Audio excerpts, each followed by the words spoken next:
Hello friends, welcome to Rathi's kitchen. நான் உங்க ஏமா பேசுகிறேன். இன்னைக்கு நம்ம சேனலில் 5 நிமிஷத்தில் ரொம்ப சிம்பிளாக செய்யக்கூடிய சட்னி ரெசிபி தான் பார்க்க போகிறோம். ஃப்ரெண்ட்ஸ், நம்ம செய்கிற தேங்காய் சட்னி தான், ஆனாலும் இதை கொஞ்சம் டிஃப்ரெண்ட்டாக மாற்றி செய்ய போகிறோம். டேஸ்ட்டும் ரொம்ப சூப்பராக இருக்கும். கொஞ்சம் ஹெல்த்தியான முறையிலையும் செய்ய போகிறோம். இந்த ரெசிபி எப்படி செய்யலான்னு வீடியோக்குள்ளே போய் பார்க்குறதுக்கு முன்னாடி நம்ம சேனலை இப்போ தான் முதன்முறையாக பார்க்குறீங்கன்னா சப்ஸ்கிரைப் பண்ணிவிட்டு கூட பெல் ஐக்கனை கிளிக் பண்ணிவிட்டு பாருங்கள் ஃப்ரெண்ட்ஸ். அப்போ தான் நான் போடுற வீடியோவில் உங்களுக்கு நோட்டிஃபிகேஷனாக வரும். இப்போ வாங்க வீடியோக்குள்ளே போகலாம்.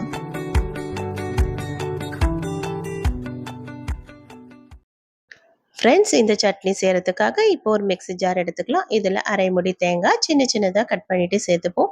இது கூடவே 3 வரமிளகாய், இது கூட ஒரு சின்ன துண்டு அளவுக்கு இஞ்சி தோல் சீவிட்டு ஸ்லைஸ் பண்ணி சேர்த்துக்கலாம். நல்ல தாராளமாக கொத்தமல்லி இலைகள் கொஞ்சம் காம்போடவே சேர்த்துக்கலாம். அது கூடவே 3 பச்சை மிளகாய் உங்கள் காரத்துக்கு ஏற்ப சேர்த்துக்குங்க. பச்சை மிளகாயும் வரமிளகாயும் சேர்த்து செய்யும் போது இந்த சட்னியோட டேஸ்ட்டு ரொம்ப நல்லா இருக்கும்.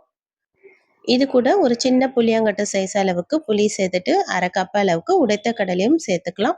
சேர்த்துட்டு இதில் 10லேருந்து 15 முந்திரி பருப்பு சேர்த்துப்போம். முந்திரி பருப்பு சேர்க்கறதுனால இந்த சட்னியோட டேஸ்ட்டு ரொம்ப நல்லா இருக்கும். இப்போ சேர்த்துட்டு இதுக்கு தேவையான அளவு உப்பும் சேர்த்துடலாம்.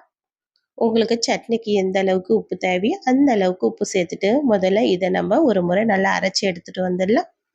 இப்போ அரைச்சி எடுத்துகிட்டு வந்ததுக்கு அப்புறமா இதுக்கு தேவையான அளவுக்கு தண்ணி சேர்த்துட்டு இதையும் நல்லா பேஸ்ட்டாக அரைச்சி எடுத்துக்கலாம். உங்களுக்கு சட்னி எந்த அளவுக்கு திக்னஸ் தேவையோ அந்த அளவுக்கு தண்ணி சேர்த்து நல்லா பேஸ்ட்டாக அரைச்சி எடுத்துக்குங்க.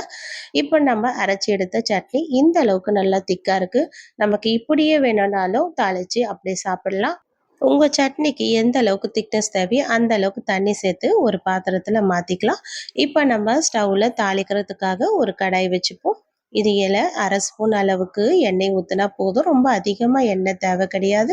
எண்ணெய் நல்லா சூடாகி வரட்டும். எண்ணெய் சூடானதுக்கு அப்புறமா இதில் அரை ஸ்பூன் அளவுக்கு கடுகு சேர்த்துக்கலாம்.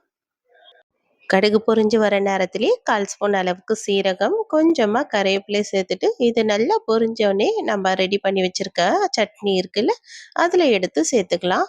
அவ்வளோதான், டேஸ்டியான சட்னி நமக்கு ரெடி ஆகிடுச்சு. எவ்வளோ சுலபமாக இந்த சட்னி ரெடி பண்ணிட்டோம் பாருங்கள் ஃப்ரெண்ட்ஸ். இந்த சட்னி செய்ய 5 நிமிஷம் கூட ஆகாது. டெய்லி ஒரே மாதிரி சட்னி சாப்பிட்டு சாப்பிட்டு வெறுப்பாக இருக்குல்ல, அப்போ இந்த சட்னி கண்டிப்பாக ஒரு முறை ட்ரை பண்ணி பாருங்கள். பேச்சுலர்ஸ், பிகினர்ஸ் கூட ரொம்ப சுலபமாக செய்யலாம். இந்த ரெசிபி கண்டிப்பாக உங்களுக்கு பிடிச்சிருக்குன்னு நினைக்கிறேன். பிடிச்சிருந்தா இந்த வீடியோக்கு ஒரு லைக் பண்ணுங்கள். மறக்காமல் நம்ம ரதிஸ் கிச்சனையும் சப்ஸ்கிரைப் பண்ணிவிடுங்க. தேங்க்யூ.